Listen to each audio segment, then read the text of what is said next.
ក្នុងរដូវកាលសែនឆេងមេងនេះចុងខែមិនិនានិងដើមខែមេសានេះ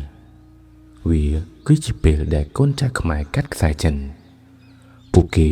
បាននាំគ្នាទៅសម្អាតភ្នូនិងទៅសែនព្រេនដល់ដូនតារបស់ពួកគេក៏ប៉ុន្តែតើនឹងមានរឿងអ្វីកើតឡើងប្រសិនបើការធ្វើដំណើរទៅកាន់ទីទួលភ្នូនោះបានប្រែក្លាយទៅជាការដាស់វិញ្ញាណដែលកំពុងតែលង់លក់ក្នុងគំនុំឲ្យភ្ញាក់ឡើងមកវិញនោះរសៀលថ្ងៃត្រង់ពន្លឺព្រះអាទិត្យបានបញ្ចេញរស្មីនិងកម្ដៅក្តៅហែងអាកាសធាតុនាពេលថ្ងៃត្រង់កំឡុងពេលខែចែកនាដើមខែមេសានេះបានជះកម្ដៅក្តៅហួតហែងមកលើតាមដងផ្លូវជាតិនិងបានបង្ហាញឃើញយ៉ាងច្បាស់នៅចំហាយក្តៅហុយភាយសាយចេញពីផ្លូវកៅស៊ូនៅតាមផ្លូវចំណែកនៅលើដងផ្លូវឯនេះវិញសំឡេងសេផ្លេឡានបានបន្លឺទ្រហឹងអឹងកងពេញតែផ្លូវយើងឃើញមានឡានបោះកាត់ហោហែបន្តកន្ទុយគ្នាចរាចរណ៍ក៏មមាញឹកខ្លាំងដោយសារតែថ្ងៃនេះវាជាថ្ងៃចុងសប្តាហ៍ហើយក៏ជារដូវកាលសែនឆេងមេងផងដែរទើបបានជាមានប្រជាជនខ្មែរដែលជាកូនខ្មែរកាត់ចិនជាច្រើននាក់បាននាំគ្នាទៅសែនឆេងមេងនៅតាមស្រុកភូមិកំណើតរបស់ពួកគេនៅឯខេត្តបងពីទូនិងរក្សាដែលជាប្តីប្រពន្ធនឹងគ្នាពួកគាត់ទើបតែរៀបការជាមួយគ្នាបានប្រហែល2ឆ្នាំមកហើយថ្ងៃនេះពួកគាត់ទាំងពីរនាក់កំពុងតែធ្វើដំណើរក្នុងរថយន្ត Pick-up មួយគ្រឿងរបស់ពួកគាត់ដើម្បីឆ្ពោះទៅកាន់ខេត្តមួយដែលជាស្រុកកំណើតរបស់បងពីទូដែលវាស្ថិតនៅភាគពាយ័ព្យនៃប្រទេសកម្ពុជាឆ្នាំនេះវាជាឆ្នាំដំបូងដែលបងពីទូគាត់បាននាំប្រពន្ធរបស់គាត់ឲ្យទៅសែនឆេងមេងនៅភ្នូកុងរបស់គាត់នៅឯស្រុកកំណើតដែលវាស្ថិតនៅភូមិដាច់ស្រយាលមួយក្បែរជើងភ្នំរក្សានាងអង្គុយនៅកៅអីខាងមុខឡានដៃអោបកាបូបរបស់នាងជាប់ហើយនៅខាងក្រោយឡានរបស់ពួកគេមានរបស់របរសែនឆេងមេងជាច្រើនដូចជាកញ្ចប់សែននិងធូបទៀនជាដើមតែនៅពេលដែលធ្វើដំណើរចេញពីផ្ទះ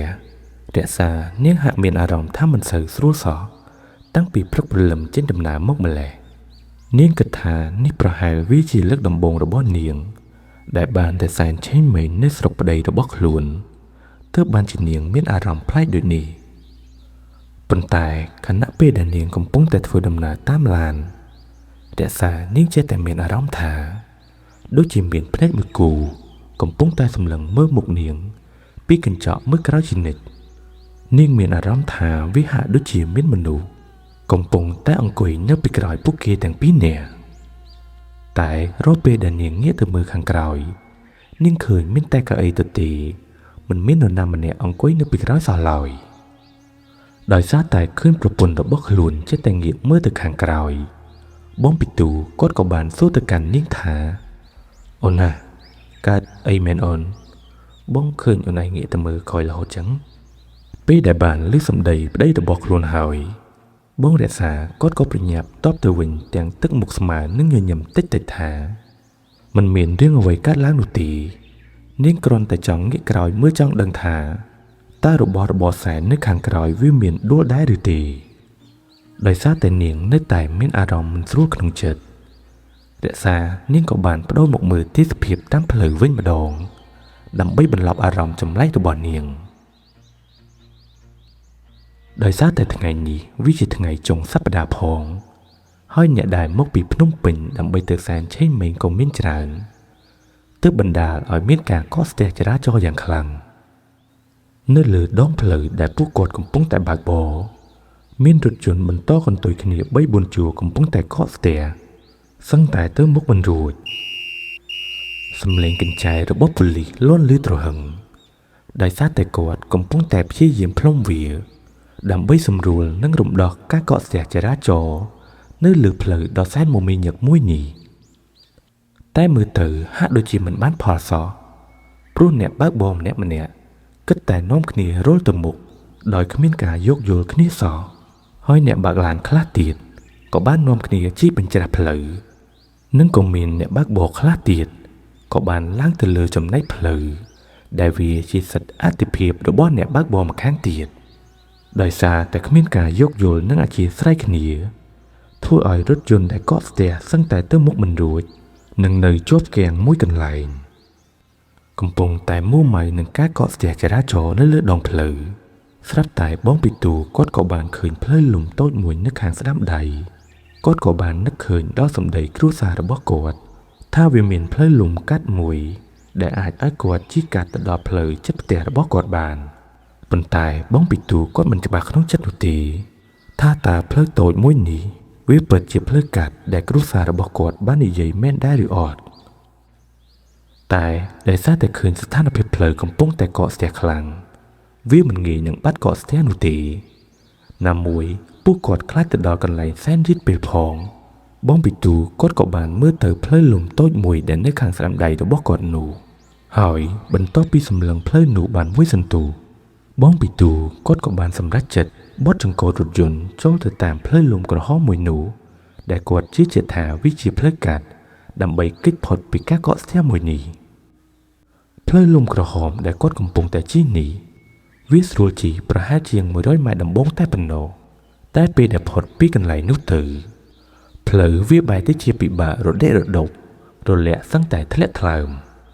ប្រពន្ធរបស់គាត់ដែលអង្គុយនៅកៅអីឡានជិតនោះក៏បានលន់មាត់និយាយឡើងថាចុះផ្លូវកាត់បងឯងនេះអីក៏ពិបាកនឹងរលាក់ម្លេះបងពីទូគាត់ក៏បានតបមកកាន់ប្រពន្ធគាត់វិញថាគាត់ក៏មិនដែលជិះកាត់តាមផ្លូវនេះដែរ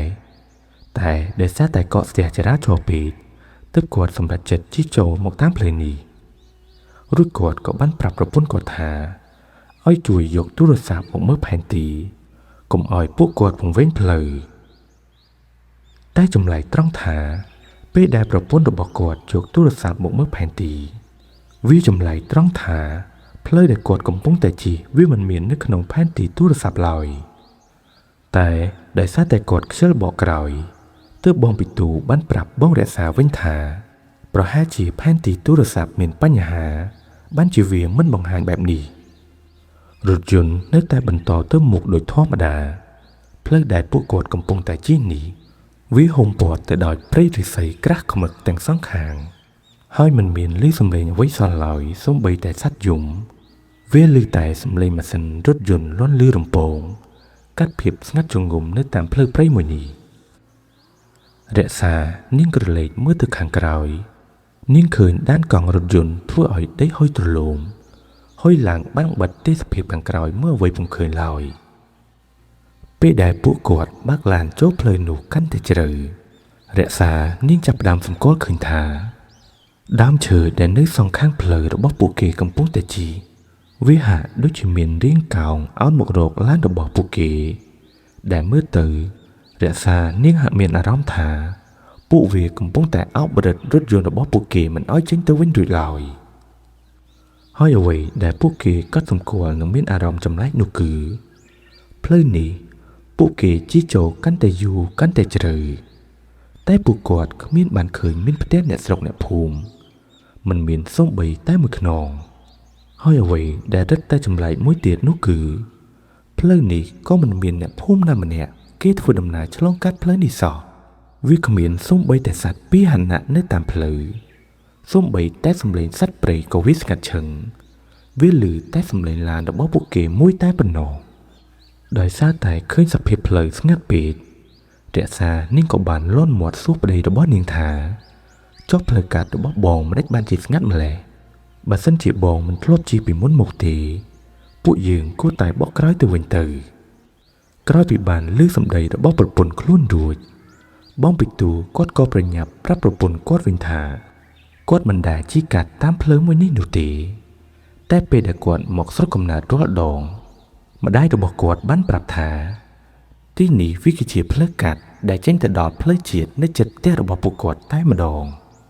ដោយងាកទៅឃើញទឹកមុខប្រពន្ធរបស់គាត់ធ្វើហាក់ផាត់ភ័យបងពីទូគាត់ក៏បានប្រាប់ប្រពន្ធគាត់ថាអត់អីទេអូនផុតផ្លូវកែនេះទៅវាទៅដល់ផ្លូវធំវិញហើយអូនឯងកុំភ័យអីបន្ទាប់ពីនាងបានឮសម្ដីរបស់បងពីទូរួចរក្សានាងក៏បានមានអារម្មណ៍ថាធូរស្រាលជាងមុនបន្តិចប៉ុន្តែអ្វីៗវាមិនដូចពួកគាត់គិតឡើយ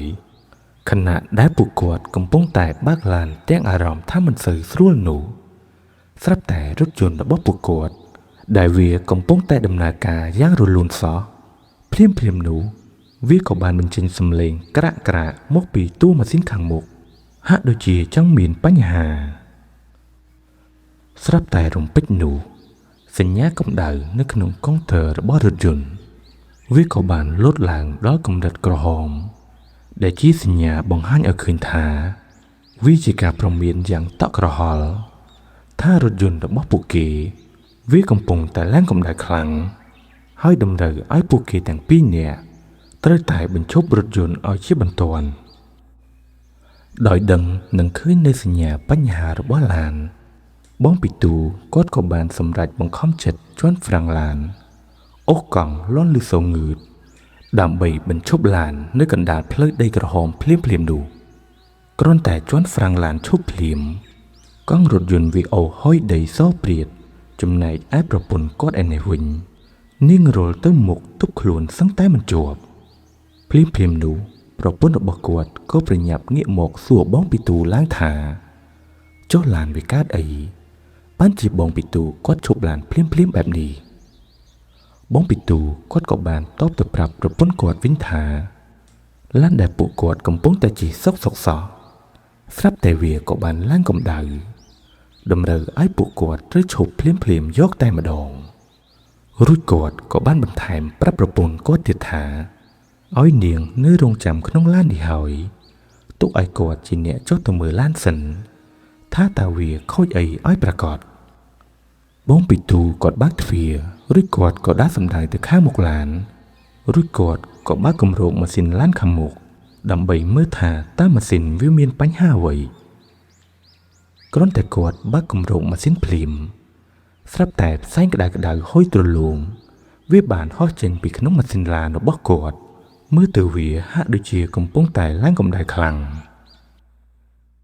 ទោះបីជាបងពីទូគាត់ជាមនុស្សដែលចេះនឹងយល់ដឹងពីគ្រឿងម៉ាស៊ីនរថយន្តច្រើនគួរសមយ៉ាងណាក៏ដោយតែនៅខណៈពេលនេះទោះបីជាគាត់ខំប្រឹងរកមើលយ៉ាងណាក៏គាត់រកមិនឃើញនៅមូលហេតុដែលវាបានធ្វើឲ្យទឹកស្អំម៉ាស៊ីនឡានវាប្រែទៅជាក្តៅហួតហែងអស់ទាំងស្រុងក្នុងរយៈពេលត្រឹមតែប៉ុន្មានវិនាទីតែប៉ុណ្ណោះបងពីទូគាត់ក៏បានលាន់មាត់រអ៊ូតិចម្នាក់ឯងថាអើវិញចុះវាមកខូចអីនៅកណ្ដាលព្រៃស្ងាត់ហ្នឹងរកតែមនុស្សម្នាក់ឲ្យមកជួយក៏បានមនុស្សពងតែបញ្ញាប់ហើយហ្នឹងបន្ទាប់មកបងពីទូគាត់ក៏សម្លឹងមើលជុំវិញខ្លួនហើយក៏គិតក្នុងចិត្តថា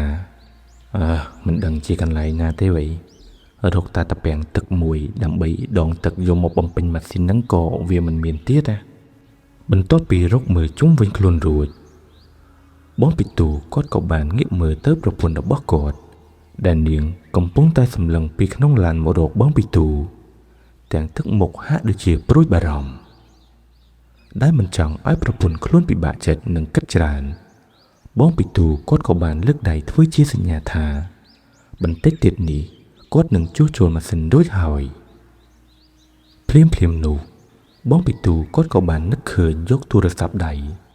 ដើម្បីធ្វើការហៅទៅរកបងប្អូនរបស់គាត់ឲ្យមកជួយតែស្ថានភាពវារឹតតែតានតឹងជាងមុនទៅទៀតព្រោះថាពេលដែលបងពីទូគាត់ដកទូរស័ព្ទចេញពីហោប៉ៅខោរបស់គាត់ស្រាប់តែទូរស័ព្ទរបស់គាត់វាបានបង្ហាញថានៅក្នុងតំបន់ដែលគាត់កំពុងតែជាប់គាំងនេះវាមិនមានសេវាទូរស័ព្ទនោះទេគ្រាន់តែបានឃើញទូរស័ព្ទមិនមានសេវាភ្លាមបងពីទូគាត់ក៏ចាប់ដើមរអ៊ូទៀតថាយីអាទូរស័ព្ទនេះវាមកអត់សេវាអីចំពេលដែលមានបញ្ហាហ្នឹងរួចគាត់ក៏បានដើរលើកទូរស័ព្ទរបស់គាត់ទៅឆ្វេងទៅស្ដាំរកមើលកន្លែងដែលមានសេវាតែទោះបីជាគាត់ខំប្រឹងដើររកសេវាយ៉ាងណាក៏ដោយក៏ទូរស័ព្ទរបស់គាត់វានៅតែបង្ហាញថាគ្មានសេវានៅទីនេះទេដោយសារតែមិនអាចហៅទូរស័ព្ទទៅកាន់បងប្អូនរបស់គាត់បានបងពីទូគាត់ក៏បានដើរមកកន្លែងឡានវិញហើយព្យាយាមរកមើលកន្លែងខូចនោះម្ដងទៀតខណៈពេលដែលបងពីទូគាត់កំពុងតែឈរហាលថ្ងៃដ៏សែនក្តៅស្អុះស្អាប់ដើម្បីមើលម៉ាស៊ីនឡានរបស់គាត់ស្រាប់តែរំពេចនោះវាក៏មានខ្យល់បក់មកពីក្រោយគាត់មួយទំហឹង Xâm lên đám trừ nâng đám đi xì đã thật nơi chúng vinh phở với bàn bác nia bọn cò chỉ xâm lên bác bạc con rồng bóng nơi gần lại nụ ở vậy đã chồng lại nút cư thà cho để bỏ mốc nụ vì mình mền chỉ cho cái đời nia rồi đời bạc nút tì tại vì chỉ cho tôi chết sẹp đó chân khôn tôi chết đối chia thật cỏ sắp tại bên nụ trâm tại mùi bầu bích hết gió cá thiệt để lót tại cái đời xót áp bốn nỉ bán prai khai từ chiếm miền áp xót bỏ phía bàn thẻ trong mộ có đốt bình đọc bắt đầu về tí nụ tàng mộ dạng cả để thua ở bộ quạt mưa khỉ sáng tay bùng khơi bóng bị tù cốt có bàn lón một thả chốt mệt với dạng mệt nơi sọc sắp tại miền áp cho làng prong priệtขณะได้เปี้ยมันนี่ไม่กระไดแจ๊สอขณะได้สถานเพียบกันแต่มันสูลเดซาได้นิ่งกำปงแต่งกุยจำบ้องปิตูนึกขนงลานนิ่งกับบานตู้บางทวีลานเช่นมุกรารุ่นเนียงกับบานรถสำดาวหมดโรคบ้องปิตูให้เอาได้ดอกบอกกอดจบเดซานิ่งกับบานประหยับสับถือปรับบ้องปิตูทามุนดีเนื้อเปรย์ได้เนียงกำปงแต่งกุยจำนึกขนงลานให้สลับแต่เมียนอับจ้องหมกหนูนิ่งกับบานลื้อสำเร็จมนุษย์ใส่ยุ่มสับสวยเช่นปีกุ้มหรือใส่นึกกับบานนี้สำเร็จหนึ่งอันไล่ย่างกระลุยลื้อหอยกู้เอปลือจะอังขนองบรรทบปีบานลื้อสำเร็จระบอเดซาดูดบ้องปิตูกอดกับบานพี่ยิ้มดีใจบรรลับประพ้นดอกบอกกอดถาประหารจีมุนนี้กอดสลับจะล้อมห้อยมือตือปลุกถามุนนี้บ้องปิตูก็กอดเนื้อตีนี่ได้แต่กอดมันบานลึกสำเร็จเอาไว้นูตีโดยขึ้นประปนกอดเนื้อพัดไพ่ในลอยบ้องปิตูกอดกอดบานพี่เยี่ยมในใจบรรลับเนียงขาบ่ามวยสันตุเตียดล้านในแต่เมียนปัญหาทั่วมันแช่ห้อยมันเป็นแนวหมกจุ้ยยืงนูตีจำพวกยืงน้อมเกลี่ยได้แต่เพลิดทมวิ่งอ้อยเกี้ยหมกจุยโปรธานุกจีจมเรือแต่มวยกดแต่พวกยืงอ้ายถือบานเดซาเนียงกอดบานปรับตะบองปิตูวินทาที่นี่วิมันเมียนเสวะตัวสับซ้อรุ่นเนียงก็บันปรับบ้องปิตูถาอ้อยนมเขียได้ตะขังหมกบันเตจใกล้โหลนเนื้อตีนูวิเมนเสวะใกล้ปีบานนี่ใหญ่สระสรูเขียรูดผู้กวาดแต่งปีเนี่ยก็บันน้อมเขียได้เจนปีตีนูดำใบบรรทอดำนาเติ้งหมกเตียดผู้กวาดแต่งปีเนี่ยได้เจนปีรถยนต์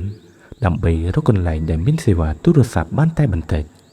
สลับแต่บ้องปิตูหนึ่งบ้องแดดสาผู้กวาดแต่งปีเนี่ยก็บ้านประเทศคืนในคลองเฟียทมอจากใบบะมวยได้เมียนสเซอาโซจันประละเตยดอยสไลปอใบตองปิ้งหนูเวียฮัดด้วยเชียมันได้บ้านสำอาดตั้งปียุ่หลงหน้าหมกหอยเนื้อปีกระดอยคลองเฟียทมอดจากมวยหนูเวียคือเชียเวียกับสอบดอกทมเหลืองเลยได้เมียนพโนเนื้อตีนูชิจารได้พโนนิมวยสดแต่จ่าตรุตรมคลาใบบะหนึ่งคลาตีดมินสมัยดอลเล็กบัดรูเปลี่ยงบัดหอยห้อยเอาไว้และทั่วอ้อยปวดกวดปลื้อรูมนุกือเนื้อเหลือพนกขลามินสนามชิมสระได้เติบแต่หนึ่งสระทำไมหนึ่งพนกขลาตีดมินกระดาษแสนปนเหลืองสเซอาซ้อจันปอกระหอมบัดจงวิ่งมุ่งขโมยแต่งอ้อนุติดพองปวดกวดแต่งปีเนี่ยก้าบันคืนเวียกับสอบมุ้ยหนูหอยบ้องปิตูหนึ่งบ้องแดดสาก่อนมินอารมณ์ถ้ามันสื่อสรุปกันแต่คลังผู้กวดแต่งปีเนี่ยก็จ่องน้อมขณีได้บอกร้อยมาวิ่งดำใบตลอดด้วยกันไหลล่าดอกบผู้กวดแต่ขณะได้ผู้กวดกำปงแต่ผัดไผ่สลับแต่รมปิกหนูก็เล็กจินเนื้อบัวรอจำหน้ามันเนี่ยได้เมียนเรียงสก้มสแกงอายุประหาร6 สปลายก็สลิปเปียขาอาจินปอกขมายรอให้ตัวให้บ้านเล็กจินรูปเรียงปีอับอย่างกระได้หมกกันผู้กวดอย่างเงียบสงัดเอาไว้ได้รับได้จำไรนุคือตาจำเนี่ยหนูกวดบานได้หมกกันบ้องปิตูหนึ่งบ้องแดดสาได้มันเป็นลึกสำเร็จสำรับจึงสอรูดไปได้กวดได้หมกจูบบ้องปิตูหนึ่งบ้องแดดสาหอยตาจำเนี่ยหนูก็บ้านสู้ตึกกันผู้กวดแต่งปิ้นเนี่ยถาให้จกขโมยแต่งปิ้นเนี่ยนอมคเนตนาหมกนาบ้านจีนอมคเนหมกดอตีนดินจังกรอนแต่พวกกวดแต่งปิ้นเนี่ยบ้านลือสมใดและบ้านลูกตาจำนำมาแน่นุเพลียมบ้องปิดตูกอดกบานตอบตัวการลูกตานุเวนทาบ้านลูกตาล้าดอกบอปุกยมเข้าเนื้อเพลขังมุก ហើយនៅទីនេះវាមិនមានសេវាទូរស័ព្ទទើបពួកខ្ញុំដើរមកខាងមុខក្រែងលោនៅទីនេះវាមានសេវាទូរស័ព្ទឬក្រែងលោនៅទីនេះមានទឹកបឹងស្ទឹងដែលខ្ញុំអាចយកទៅដាក់ឡានដែលកំពុងតែខូចបានក្រោយពីបានស្ដាប់ការរៀបរាប់របស់បងពីទូហើយតាចាស់ម្នាក់នោះគាត់ក៏បាននិយាយប្រាប់បងពីទូដោយសំឡេងស្អកៗវិញថាគាត់គឺជាអ្នកយាមភ្នូននៅទីនេះរួចគាត់ក៏បានលើកដៃចង្អុលបង្ហាញទិសផ្លូវទៅកាន់បងពីទូរួចគាត់ក៏បានពោលឡើងថាបដូរជាអ្វីដែលចៅបាននិយាយមែនណានោះដើរទៅតាមផ្លូវនឹងទៅវាមានអណ្ដូងចាស់មួយនៅខាងក្រោយហើយចៅឯងដងទឹកក្នុងអណ្ដូងនោះយកទៅប្រើប្រាស់តាមតែតម្រូវការរបស់ចៅទៅគ្រាន់តែបានឮសម្ដីរបស់តាចាស់ម្នាក់នោះប្រាប់ថាមានអណ្ដូងចាស់មួយនៅក្រោយកន្លែងកប់ភ្នូបងពីទូគាត់ក៏ប្រញាប់និយាយអរគុណទៅកាន់គាត់ហើយបងពីទូគាត់ក៏បានត្រឡប់ទៅយកធុងទឹកនៅគូតក្រោយឡានរបស់គាត់ដើម្បីដាក់សម្ដៅទៅទិសដែលតាចាស់ម្នាក់នោះប្រាប់ក្នុងគោលបំណងទៅដងទឹកមកចាក់ឡានរបស់គាត់ប៉ុន្តែមុននឹងបងពីទូដើរទៅកន្លែងអណ្ដូងនោះលោកតាចាស់ម្នាក់នោះគាត់បានផ្ដាំទៅបងពីទូយ៉ាងដាច់អហង្ការថាណែចាឡាពេលចៅទៅដល់ទីនោះបើចៅឮសំឡេងមានអ្នកណាម្នាក់ស្រែកហៅឬក៏ស្រែកសួរអីកុំឲ្យចៅឯងងាកក្រោយឲ្យសោះព្រោះថាថ្ងៃនេះណាទ្វារនៅរកវាបើកចំហចឹងពួកអមនុស្សក៏វាឡើងមកច្រើនដែរបន្ទាប់ពីបានឮសម្ដីរបស់តាចាស់ម្នាក់នោះហើយបងពីទូគាត់ធ្វើមុខឆ្ងល់តែគាត់ក៏នៅតែបន្តនិយាយអរគុណគាត់ព្រោះថាប្រហែលជាគាត់ប្រាប់នេះក្នុងគោលបំណងល្អតែប៉ុណ្ណោះបងរក្សាសម្លឹងមើលទៅមុខបងពីទូរួចគាត់ក៏និយាយឡើងថាម្ដេចបានជាសម្ដីរបស់តាចាស់ម្នាក់នោះស្ដាប់ទៅដូចជាប្លែកៗខណៈពេលដែលពួកគាត់ងាកមកក្រោយវិញក៏ស្រាប់តែបាត់ស្រមោលតាចាស់ម្នាក់នោះឆឹងមិនដឹងថាគាត់បាត់ទៅណាបាញ់មិញនេះពួកគាត់ទាំងពីរនាក់នាំគ្នាមើលមុខគ្នាដោយការឆ្ងល់ព្រោះថាតាចាស់ម្នាក់នោះ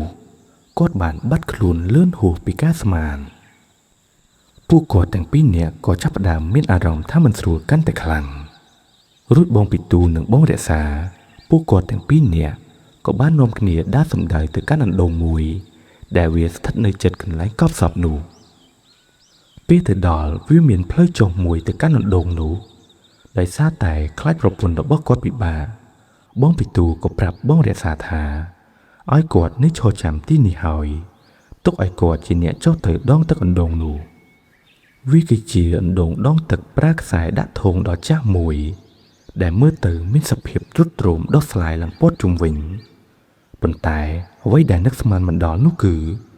ទឹកនៅក្នុងអណ្ដូងនោះមើលទៅថ្លាយ៉ងហាក់ដូចជាមិនមានស្លែឬក៏ធូលីអ្វីចូលសោះឡើយបងពីទូគាត់ព្យាយាមដងទឹកអណ្ដូងបណ្ដើរគាត់ងាកក្រោយមើលប្រពន្ធគាត់ដែលកំពុងតែឈរចាំនៅខាងលើបណ្ដើរបន្តិចក្រោយមកគាត់ក៏បានដងទឹកពេញធុងរបស់គាត់ខណៈពេលដែលគាត់រៀបលើកទឹកចេញពីអណ្ដូងនោះគាត់រៀបឈានជើងចេញពីអណ្ដូងនោះទៅហើយក៏ស្រាប់តែមានសំឡេងមនុស្សបានស្រែកហៅគាត់ពីក្រោយសំឡេងនោះបានស្រែកហៅគាត់ល្វើយថាបងអើយចាំខ្ញុំផងខ្ញុំទៅជាមួយបងដែរដោយសារតែបងពីទូភ្លេចសម្ដីរបស់តាចាស់ម្នាក់នោះមិនបង្អង់យូរឡើយបងពីទូពេលដែលបានឮសំឡេងនោះភ្លាមគាត់ក៏ប្រញាប់ងាកទៅក្រោយរកមើលប្រភពនៃសំឡេងប៉ុន្តែគ្រាន់តែគាត់ងាកទៅក្រោយវិញភ្លាមអ្វីដែលគាត់បានឃើញសឹងតែធ្វើឲ្យគាត់ដួលអុកគូតនៅនឹងកន្លែងវាគឺជាមនុស្សស្រីម្នាក់ដែលពាក់ឈុតសខ្លួនរបស់នាងឡើងហើមស្ពុលសក់របស់នាងវែងដល់ដីនាងកំពុងតែអង្គុយលើបង្កាន់ដៃអណ្ដូងសម្លឹងមកគាត់ដោយមិនចាំយូរឡើយបងពីទូគាត់ក៏ប្រញាប់ដាក់មេប្រូចរត់ឡើងមកលើវិញទាញដៃរបស់បងរក្សាដើម្បីប្រញាប់ដើរទៅកន្លែងឡានវិញពួកគាត់ទាំងពីរនាក់ដើរដោយគ្មានងាកក្រោយឡើយរក្សានាងឃើញប្តីរបស់គាត់ដើរប្រញាប់ដូច្នេះនាងក៏បានសួរទៅកាន់គាត់ថាជុំមានរឿងអ្វីកើតឡើងនឹងបងបានជាបងដើរឡើងប្រញាប់បែបនេះបងពីទូគាត់ក៏ប្រញាប់សួរទៅកាន់បងរក្សាវិញថា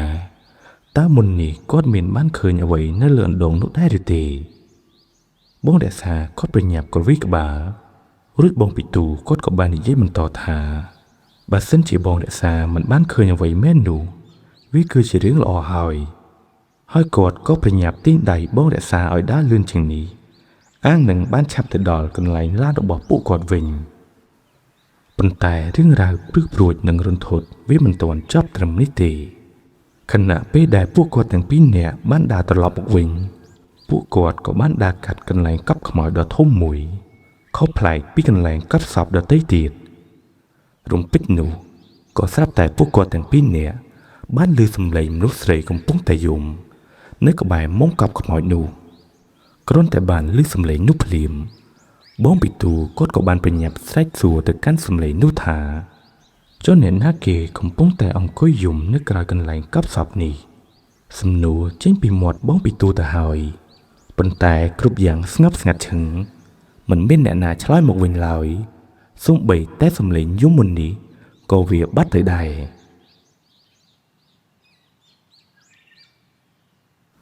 ដោយសារតែមិនបានឮសំឡេងឆ្លើយតបមកវិញពួកគាត់ទាំងពីរនាក់ក៏បាននាំគ្នាដើរលឿនជាងមុនអាងនឹងបានទៅដល់ឡានរបស់ពួកគាត់វិញតែខណៈពេលដែលពួកគាត់កំពុងតែដើរនោះដោយមិនបានប្រុងប្រយ័ត្នបងរក្សាគាត់ក៏បានដើរទាត់កំពង់ជើងធូបមួយដែលគេដាក់នៅមុខភ្នោដ៏ធំនោះដួលកំពប់ខ្សាច់នៅក្នុងជើងធូបនោះអស់រលីងគ្រាន់តែបានឃើញកំពង់ជើងធូបនោះដួលភ្លាមបងពីទូនិងបងរក្សាពួកគាត់ទាំងពីរនាក់ក៏បានសម្លឹងមើលមុខគ្នារួចពួកគាត់ទាំងពីរនាក់ក៏បាននាំគ្នាប្រញាប់កាប់ខ្សាច់ដាក់ចូលក្នុងកំពង់ជើងធូបនោះវិញខណៈពេលដែលពួកគាត់ទាំងពីរនាក់កំពុងតែនាំគ្នាកាប់ខ្សាច់ដាក់ចូលក្នុងកំពង់ធូបវិញនោះដៃរបស់បងរក្សាក៏បានមុតទៅនឹងវត្ថុមុតស្រួចមួយដែលបានលេងចេញពីមុខភ្នោធ្វើឲ្យដៃគាត់ហូរឈាមរហាមចំណែកឯបងពីទូវិញកាលដែលបានឃើញដៃប្រពន្ធរបស់ខ្លួនហូរឈាមហើយគាត់ក៏ប្រញាប់ជួយខ្ទប់ដៃរបស់បងរក្សាហើយប្រាប់គាត់ឲ្យឈប់កាប់ខ្សាច់នោះទៀតនិងនាំគ្នាទៅកាន់ឡានរបស់គាត់វិញប៉ុន្តែស្រាប់តែភ្លាមនោះវាក៏មានសំឡេងដីបាក់ស្រុតលាន់ឮក្រាំងនៅក្នុងភ្នោមួយនោះហើយខណៈពេលនោះដែរក៏ស្រាប់តែមានភេរក្លិនស្អុយរលួយសាយភាយតាមខ្យល់មកកាត់ច្រមុះរបស់ពួកគេឈូលពីនោះគ្រាន់តែឮដីនៅក្នុងភ្នោបាក់ស្រុតភ្លាមបងរក្សាគាត់ក៏បានស្ទុះរត់ទៅអោបបងពីទូជាប់ខណៈភ្លាមនោះដែរទឹកក្នុងធុងដែលបងពីទូបានដងមកពីអណ្ដូងចាស់មួយនៅក្រោយកន្លែងកប់សពមុននេះវាក៏ស្រាប់ប្រែក្លាយទៅជាពណ៌ក្រហមឆ្អៅដូចឈាមនិងមានក្លិនឆ្អាបគួរឲ្យចង់ក្អួតចង្អោរខណៈពេលដែលពួកគាត់កំពុងតែឈរគាំងជាមួយនឹងទឹកអណ្ដូងបានប្រែទៅជាពណ៌ក្រហមឆ្អៅស្រាប់តែរំពេចនោះក៏បានលេចចេញនៅរូបរាងនារីម្នាក់នាងស្លៀកពាក់រ៉ូបសរហែករយេរយាយចំណែកឯមុខរបស់នាងវិញសុទ្ធតែដំបៅមើលទៅរលេះរលួយគួរឲ្យខ្ពើមនាងកំពុងតែឈរពីលើមុងខ្មោចនៅពីមុខពួកគាត់ទាំងពីរនាក់ហើយសម្លឹងមកពួកគាត់ដោយកែវភ្នែកចង់គំនុំបងពីទូនិងបងរក្សាពួកគាត់គ្រាន់តែបានឃើញខ្មោចស្ត្រីនោះភ្លាមបងពីទូក៏ប្រញាប់ទាញដៃប្រពន្ធគាត់រត់សម្ដៅទៅឡានវិញរួចក៏បោះចោលធុងទឹករបស់គាត់នៅកន្លែងកប់សពនោះទៅពេលដែលគាត់រត់សម្ដៅមកដល់ឡានភ្លាមពួកគាត់ទាំងពីរនាក់ក៏ប្រញាប់ចូលទៅក្នុងឡានរួចចាក់សោទ្វារឡានជាប់ចំណែកឯបងពីទូវិញគាត់ក៏ព្យាយាមបញ្ឆេះម៉ាស៊ីនឡានម្ដងទៀតតែនៅពេលដែលគាត់ព្យាយាមកាច់សោបញ្ឆេះឡានរបស់គាត់វាគ្រាន់តែឮសំឡេងតិចរួចក៏រលត់ទៅវិញបាត់ខណៈដែលឡានក៏ដេកបញ្ឆេះបរិយាកាសនៅខាងក្រៅឯនេះវិញក៏កាន់តែងងឹតដោយសារតែអាប់ព័ទ្ធជុំវិញចិត្តកាន់តែខ្លាំងទោះបីជាពេលនេះម៉ោងទើបតែ3រសៀលក៏ពិតមែនតែសីតុណ្ហភាពនៅក្នុងឡានវាធ្លាក់ចុះត្រជាក់ខុសពីធម្មតារហូតធ្វើឲ្យបងរក្សានិងបងពីទូពួកគាត់ចេញចំហាយអាប់តាមមាត់នៅពេលដែលពួកគាត់ដកដង្ហើមម្ដងបងរក្សាគាត់យំញ័រខ្លួនចំណែកបងពីទូវិញដែលឃើញស្ថានភាពប្រពន្ធរបស់ខ្លួនមិនស្រួលគាត់ក៏បានប្រញាប់មកអោបនាងជាប់ដើម្បីបំបត្តិការភ័យខ្លាចរបស់នាងខ្លាខណៈដែលពួកគាត់កំពុងតែភ័យខ្លាចខ្លាំងស្រាប់តែពេលបងពីទូនិងបងរក្សាគាត់សម្លឹងមើលទៅខាងក្រៅឡាន ពួកគាត់បានឃើញស្រមោលខ្មៅជាច្រើនកំពុងតែឈរដំណងជួគ្នាជុំវិញឡានរបស់គាត់ស្រមោលទាំងអស់នោះវាមិនមានទម្រង់ជាមនុស្សច្បាស់លាស់អីនោះទេតែវាជាដុំផ្សែងខ្មៅដែលពួកវាមានកែវភ្នែកក្រហមច្រាលស្រាប់តែពេលនោះក៏មានស្នាមបាត់ដៃប្រឡាក់ជាមួយបានទះមកលើកញ្ចក់ឡានខាងមុខរបស់ពួកគាត់លឺសូរផាំងធ្វើឲ្យពួកគាត់ទាំងពីរនាក់ភ្ញាក់ព្រឺតរួចក្រោយមកទៀតក៏មានដៃជាច្រើនបន្តបន្ទាប់គ្នាទះពេញកញ្ចក់ឡានហើយមិនត្រឹមតែប៉ុណ្ណោះក៏ស្រាប់តែមានសំឡេងខ្វាចឡានលាន់ឮសូរគ្រឹតគ្រឹតឮហើយគួរឲ្យព្រឺក្បាលដោយឃើញស្ថានភាពកាន់តែមិនស្រួលបងពីទូគាត់ក៏បានទាញយកភួយមកពីក្រោយឡានយកមកគ្របដណ្ដប់ខ្លួនគាត់និងប្រពន្ធរបស់ខ្លួនដើម្បីកុំឲ្យមានការភ័យខ្លាចស្រាប់តែមួយសន្ទុះក្រោយមកសំឡេងទាំងអស់នោះក៏បានស្ងាត់ទៅវិញហើយពួកគាត់ទាំងពីរនាក់ក៏បានដកភួយចេញពីខ្លួនប៉ុន្តែស្រាប់តែរំពេចនោះវិទ្យុនៅក្នុងឡានដែលបានបិទសោះវាក៏ស្រាប់តែបន្លឺសំឡេងឡើងដោយឯងបន្លឺចេញមកជាសំឡេងមនុស្សស្រីយំយ៉ាងសោកសៅក្រលួចដូចជាសំឡេងដែលពួកគាត់បានឮនៅកន្លែងកប់ខ្មោចនោះដែរបងរក្សាគាត់ឮដូចនេះគាត់ភ័យកាន់តែខ្លាំងព្រោះគាត់ដឹងច្បាស់ថាខ្មោចស្រីដែលគាត់បានជួបនៅកន្លែងកប់សពនោះពិតជាតាមមករកពួកគាត់ជាមិនខានព្រោះថាមុននេះគាត់បានដើរទាត់កំពង់ជើងធូបសែនរបស់គេមិនទាន់បាត់ភ័យនឹងសំឡេងវិទ្យុដែលបើកដោយឯងផងស្រាប់តែភ្លាមនោះដូចជាមានវត្ថុអ្វីម្យ៉ាងមកចាប់អង្រួនឡាន pick up ដ៏ធ្ងន់របស់បងពីទូធ្វើឲ្យឡានវារំជួយរង្គើទៅមករួចក៏ស្រាប់តែមានសំឡេងមនុស្សលោតពីលើឡានរបស់គាត់លឺសូរផាំងស្ដាប់ទៅដូចជាមានមនុស្ស 4-10 នាក់កំពុងតែលោតទន្ទ្រាំជើងនៅលើដំបូលឡានរបស់គាត់បងពីទូគាត់ដឹងថាបើសិនជាពួកគាត់នៅតែបន្តសង្ងំនៅក្នុងឡានទៀតពួកគាត់ច្បាស់ជាមានបញ្ហាជាមិនខានរួចបងពីទូគាត់ក៏គិតថាគាត់នឹងរត់ចេញពីឡានមួយនេះបងពីទូគាត់ងាកទៅប្រាប់ប្រពន្ធគាត់ថាពេលដែលគាត់រាប់ដល់3ពួកគាត់ទាំងពីរនាក់ត្រូវតែរត់ចេញពីឡាននេះទាំងអស់គ្នាបងរក្សាគាត់ងក់ក្បាលយល់ស្របជាមួយនឹងអ្វីដែលបងពីទូបានប្រាប់គាត់មុននេះបងពីទូគាត់រាប់ដល់3ហើយគាត់ក៏បានធាក់ទ្វារឡានបើកចេញទៅក្រៅហើយគាត់ក៏បានចាប់ដៃបងរក្សារត់កាត់អាប់ចូលទៅក្នុងព្រៃក្បែរនោះវិញម្ដងខណៈពេលដែលពួកគាត់កំពុងតែរត់ស្រាប់តែពួកគាត់បានឃើញនៅខ្ទមតូចមួយដែលវាស្ថិតនៅក្បែរជើងភ្នំដោយមិនរងចាំយូរពួកគាត់ទាំងពីរនាក់ក៏បាននាំគ្នារត់សម្ដៅទៅរកខ្ទមដែលនៅជាប់នឹងជើងភ្នំនោះពេលដែលពួកគាត់ទៅដល់ទីនោះភ្លាមអ្វីដែលពួកគាត់បានឃើញនោះគឺវាគឺជាខ្ទមចាស់ដ៏ទ្រុឌទ្រោមមួយដែលមើលទៅស្ងប់ស្ងាត់ឈឹងបងពីទូគាត់ព្យាយាមស្រែកហៅរកមើលតើមានមនុស្សនៅក្នុងខ្ទមនោះដែរឬទេតែទោះបីជាគាត់ខំស្រែកហៅយ៉ាងណាក៏មិនមានសំឡេងអ្នកណាម្នាក់ឆ្លើយតបមកកាន់បងវិទូវិញដែរស្រាប់តែភ្លាមនោះ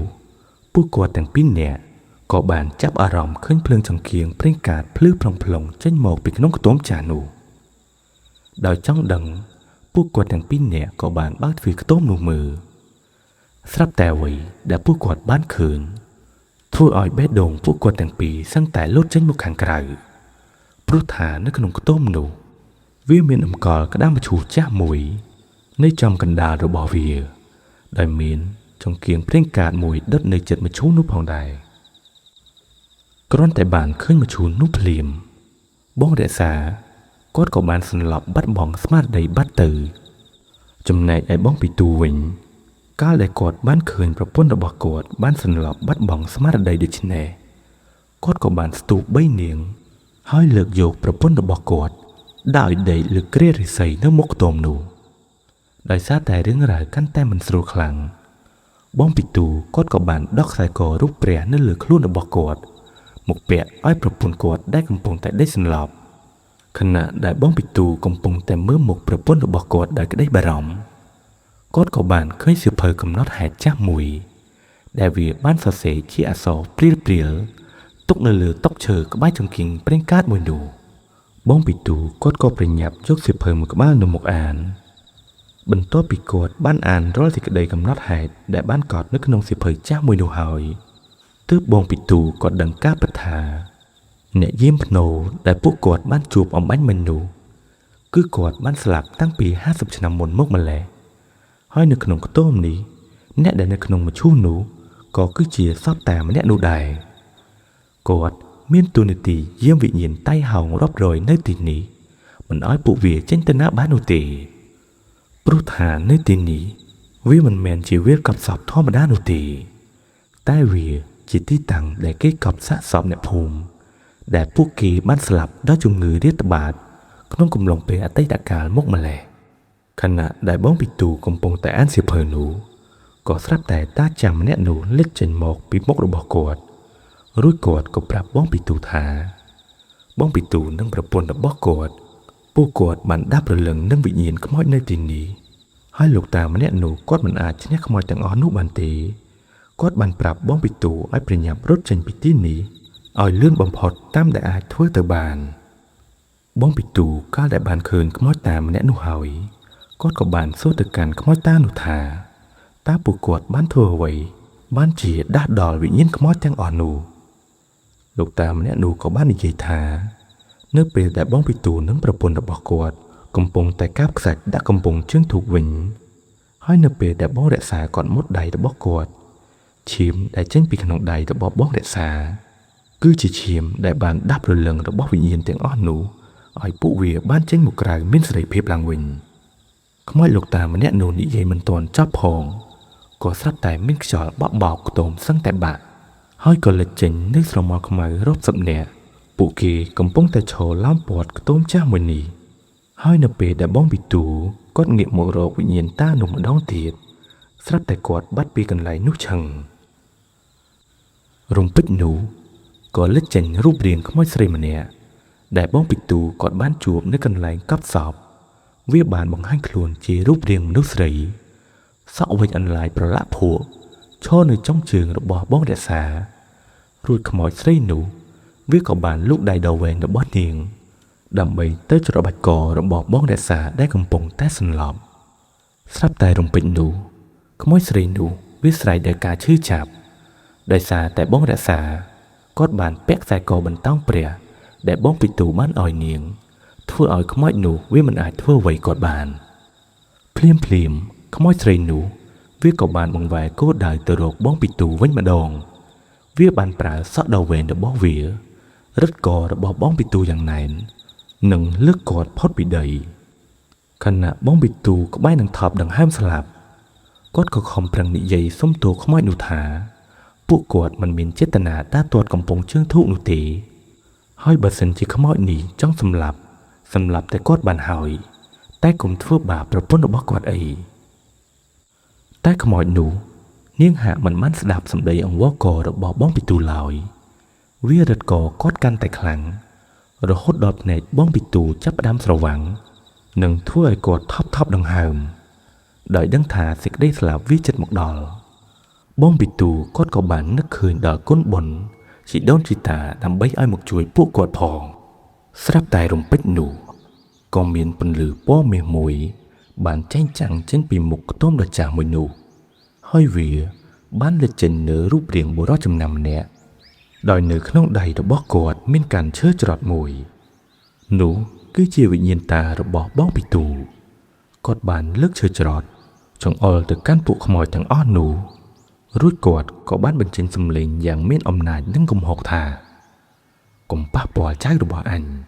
បើសិនជាពួកឯងមិនចង់ឲ្យអញកុំចាប់ពួកខ្មោចកំពេចកំប៉ុកឯងនោះទេតែវិញ្ញាណខ្មោចស្រីនោះហាក់មិនបានខ្លាចនឹងពាក្យសម្ដីរបស់ខ្មោចលោកតារបស់បងវិទូឡើយនាងក៏បានទម្លាក់បងពីទូចោលហើយហោះសំដៅទៅរកវិញ្ញាណលោកតាម្នាក់នោះគ្រាន់តែនាងហោះទៅដល់ភ្លាមលោកតាគាត់ក៏បានលើកឈើច្រត់ចង្អុលទៅកាន់ខ្មោចស្រីនោះរួចវិញ្ញាណរបស់នាងក៏រលាយបាត់ទៅគ្រាន់តែបានឃើញហេតុការណ៍ទាំងអស់នោះហើយវិញ្ញាណកាយសាហាវផ្សេងទៀតហាក់មានការញញើតក៏នាំគ្នាដកថយបន្តិចម្ដងហើយក៏បាត់សម្ោតពីទីនោះទៅក្រោយពីបានឃើញពួកខ្មោចទាំងអស់នោះដកថយវិញហើយ ព្រលឹងវិញ្ញាណរបស់តាបងពិទូគាត់ក៏បានប្រាប់ផ្លូវដល់បងពិទូឲ្យគាត់ប្រញាប់ជីបកក្រោយវិញជាបន្ទាន់ព្រោះថាពេលនេះ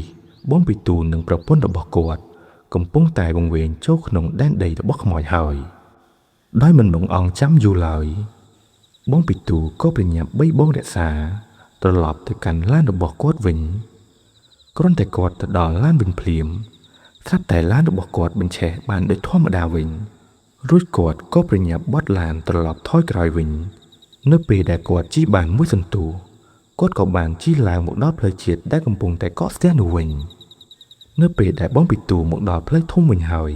គាត់ក៏បានជន់ហ្វ្រាំងឡានឲ្យឈប់ហើយគាត់ក៏បានចុះទៅមើលផ្លូវក្រោយដែលគាត់បានជិះមុននេះតែអ្វីដែលគាត់បានឃើញធ្វើឲ្យគាត់សឹងតែមិនជឿនឹងភ្នែកខ្លួនឯងព្រោះថាផ្លូវដែលគាត់បត់មកនេះវាមានផ្លូវត្រឹមប្រហែលជា100ម៉ែត្រប៉ុណ្ណោះវាមិនមានផ្លូវទៅមុខទៀតនោះទេតែពេលដែលគាត់បត់ចូលមកមុនដំបូងគឺគាត់ច្បាស់ណាស់វាមានផ្លូវតទៅមុខទៀតដែលធ្វើឲ្យគាត់ធ្វើដំណើរចូលកាន់តែជ្រៅខណៈដែលគាត់កំពុងតែភ្លឹកមើលផ្លូវខាងក្រោយនោះស្រាប់តែទូរស័ព្ទរបស់គាត់ក៏បានរលឡើងនៅពេលដែលគាត់ទាញទូរស័ព្ទមកមើលវាគឺជាម្ដាយរបស់គាត់ដែលបានទៅមករកគាត់គ្រាន់តែបងពិទូគាត់ចុចលើកភ្លាមម្ដាយរបស់គាត់ក៏ប្រញាប់និយាយមកកាន់គាត់ថាចុះបាត់កូនទៅណាយូរម្ល៉េះគ្រប់គ្នាខលទៅកូននឹងរក្សាមិនចូលសោះពួកគាត់ស្មានតែបងពិទូនិងបងរក្សាមានរឿងអីទើបបានជាខលមិនចូលបែបនេះបងពិទូដកដង្ហើមធំមួយរួចគាត់ក៏បាននិយាយថាគាត់មិនដឹងថារៀបរាប់ប្រាប់ម៉ែរបស់គាត់ពីណាទៅណានោះទេតែគាត់នឹងប្រាប់រឿងរ៉ាវទាំងអស់ទៅអ្នកគ្រប់គ្នាពេលដែលគាត់បានត្រឡប់ទៅដល់ផ្ទះវិញនេះគឺជាបទពិសោធន៍នៅក្នុងថ្ងៃសែនឆេងមេងរបស់បងពិទូដែលគាត់បានជួបប្រទះនៅពេលដែលគាត់ទៅស្រុកកំណើតរបស់ខ្លួនចាប់តាំងពីពេលនោះមកនៅពេលដែលបងពិទូគាត់ទៅស្រុកកំណើតគាត់មិនដែលជិះចូលទៅផ្លូវកាត់ណាមួយឡើយទោះបីជាផ្លូវកំពុងស្ទះខ្លាំងយ៉ាងណាក៏ដោយ